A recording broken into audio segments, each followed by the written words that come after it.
সম্মানিত মৎস্য উদ্যোক্তাগণ ভাই বন্ধুরা, আসসালামু আলাইকুম। আশা করি আল্লাহর রহমতে সকলেই ভালো আছেন।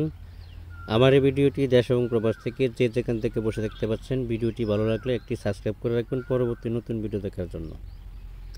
আজকে আমি আলোচনা করব দেশি শিং মাছের সম্পর্কে।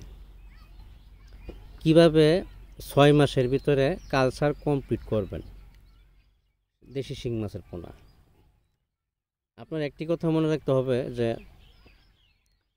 যত প্রকার মাছ আছে সব প্রকার মাছের মধ্যে দেখবেন মা মাছটা কিন্তু সবথেকে ছোট থাকে আর পুরুষ মাছটা বড় থাকে। কিন্তু শিং মাছের ক্ষেত্রে পুরোটাই আলাদা। শিং মাছের ক্ষেত্রে আপনার মা মাছটা বড় থাকে আর পুরুষ মাছটা ছোট থাকে। যদি কোনো হ্যাচারি থেকে মাছের পোনা সংগ্রহ করেন বা করবেন, তাহলে মা যে মাছটা আছে, মা মাছটা শিং মাছের ক্ষেত্রে মা মাছটা অর্থাৎ ফিমেল মাছ, এই ফিমেল মাছটা আপনাদের সংগ্রহ করতে হবে।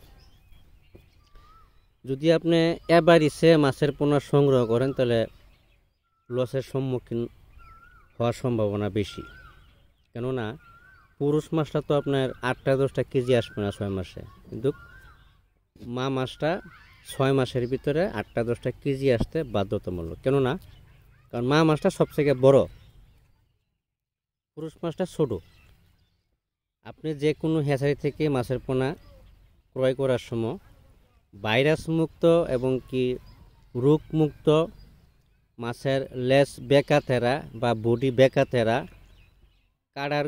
কাটা মাছের যে শিং মাছের যে গোড়ায় কাটা আছে, কাটার গোড়ায় দেখবেন যে লাল বা থুতনা মুখ লাল আছে কিনা, এইসব ভাইরাস জনিত দেখে তারপরে মাছের পোনা সংগ্রহ করবেন।